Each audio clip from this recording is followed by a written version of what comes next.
Chris Matthews in Washington. I have to start tonight by clearing the air about the fight we had last night right at the top of the show. This is what I want to make clear. Put aside every other aspect of the war we fought with Iraq in 2003. Focus on one incontestable reality. People at the top of the Bush administration said that Saddam Hussein had a nuclear weapon. They said he not only possessed a nuclear weapon, but had the ability to deliver it over vast stretches of territory. We know, everyone listening to me now, why they made that claim, why they said Saddam had a nuclear weapon, why they had the ability to threaten even the United States with it. That reason was to get this country into war, to get the skeptics, the people on the fence, the people who didn't trust the Bush people, the neocons and the rest of them, to act. They knew that a nuclear weapon in the hands of Saddam was something no one could have the nerve to defend. And so they made the claim. They did what it took to make their case for the United States to attack another country on the other side of the world, a country that had nothing to do with 9/11 and had not attacked us, period.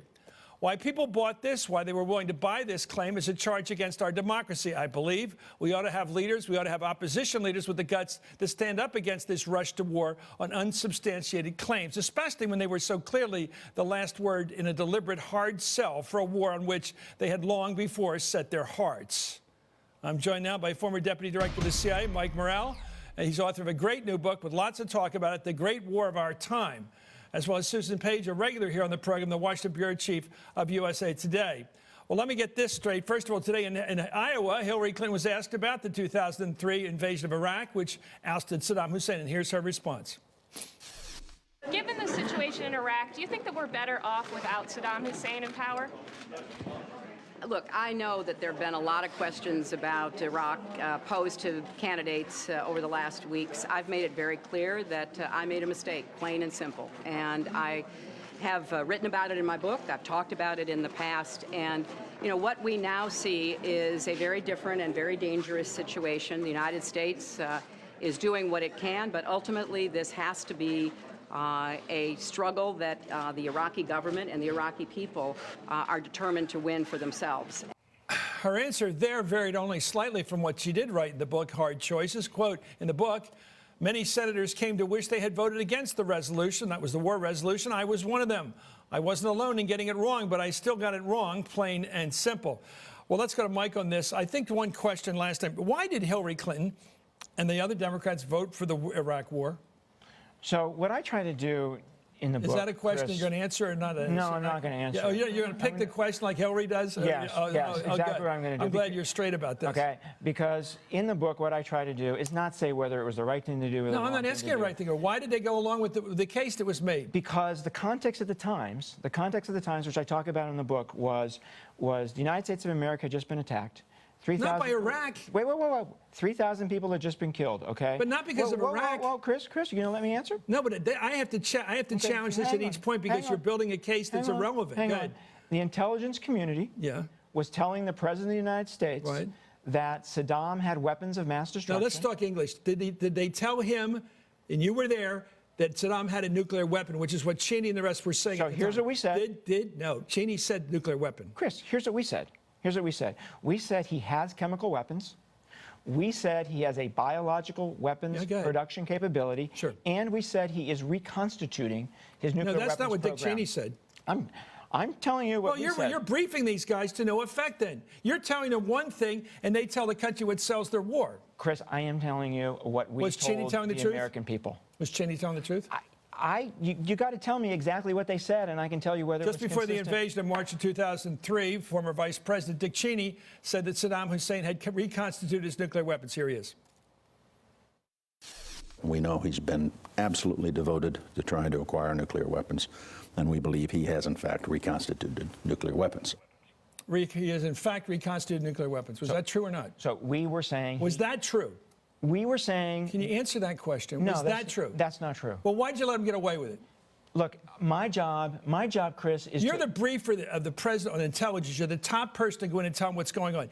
You see Cheney make this charge. He's got a nuclear bomb. And then they make subsequent charges. He knew how to deliver it. He had the capability to deliver it. And nobody raised a hand and said, no, that's not what we told him. Chris, what's my job, right? My job... Tell the truth. My job, no, as the briefer, Okay, go ahead. As the briefer, my job is to carry CIA's best information and best analysis to the President of the United States, make sure he understands it, right? My job is to not watch what they're saying on TV and say, yesterday... You think TV's a joke? What? You think it's a joke that Cheney said on TV? That's not my job. Did you know he did that? Job. No, I wasn't paying attention. I was studying what was on my desk So you're briefing the president on the reasons for war. They're selling the war, using your stuff, saying that you made that case when you didn't. So they're using your credibility to make the case for war dishonestly, as you just admitted. Look, I'm just telling you. Well, you just admitted it. I'm just telling you what they gave a false presentation of what you said to them. On some aspects. He had a nuclear weapon. I'm telling you what we said. That's a big deal. Chris, I'm telling you what we said. Do you agree? It's a big deal. They claimed they had a weapon when you know they didn't. It's you a had big no deal. evidence. Yeah. It's a big Susan, your thoughts about well, this? here's the other thing in Mike Morrell's book that I think is relevant to this, and that was a case where the vice president and his top aide, Scooter Libby, clearly was trying to distort the intelligence to make the case for war. And that was on the question of whether Iraq had a role with al-Qaeda before 9/11. The Prague meeting, so-called. That's right. And it was clear that the CIA concluded there was no connection, zero Why connection. did Cheney say there was a connection with 9/11? And the vice president always continued to make the case that there was. You're asking the wrong guy why he said it. I'm asking the right guy. Because we weren't there and you were. I don't know why he said it. You need to ask him. Well, you don't think is this too hard to deduce? He did this to get us into a war. Chris, the only thing I can tell you is what we were telling the administration. Okay, in your book, let's go back to your book, because I want to quote you. There were senior administration officials, most significantly the vice president, who continued to imply that there was a current connection between Iraq and al-Qaeda. This was inconsistent with the analysis, but the implications continued, all to the detriment of the American people's understanding of the truth. You're doing a good job here. And of Dick Cheney's chief of staff, Scooter Libby, you wrote that, quote, Libby's attempt to intimidate a top CIA official was the most blatant attempt to politicize intelligence that I saw in 33 years in the business, and it would not be the last attempt by Libby to do so. So these are bad guys. They're basically taking the hard work you do as patriots to try to give us the best information on the threat we face, and then they say it comes from you, then they add to it their spin, oh, it's in cahoots with al-Qaeda, and oh, by the way, they got the weapon, and they claim it comes from intelligence sources, and it doesn't. That's dishonest. It didn't come from you. So what they were saying about the link between Iraq and al-Qaeda publicly was not what the intelligence community... I don't know. You need to ask them. But what do you think was the reason? Do I have to tell you the reason? They were, to get us into the freaking war. I think they were trying to make a stronger case for the war. Why? So if it wasn't, this is when I go back to what I always argue with the neocons and all these people, and I tend to get along with them generally, but they're wrong. I don't think the reason for the war was the intel. If it was, they would be satisfied with what you were giving them. They had to add to it because they had some other motive for the war. That's all I'm saying. If it wasn't the existent intelligence, then what was their reason for fighting? If they didn't think he had a nuclear weapon, why did they say it? There's got to be a motive in here beyond the evidence you gave them. So what I say in the book, my impression of the President of the United States, okay, what I say in the book is that what he feared was we were telling him they had weapons of mass destruction, right? And we were telling him that they were providing support to international terrorist groups, not al-Qaeda, but Palestinian terrorist groups who were attacking Israel. Okay, that's what we were telling him, that he had relations with those kind of terrorists. And what was that concern to us? What was that concern to us? No, hang on a second. And I think, I don't know, but I think the president feared, number one, Saddam using those weapons of mass destruction against us, or two, Saddam giving those to terrorists and possibly those terrorists using them against us. So, and the 9/11 context is important here, I think, right? But that argument is a dishonest argument because he's not assuming the American people will take the facts. He has to build from the facts and add to them.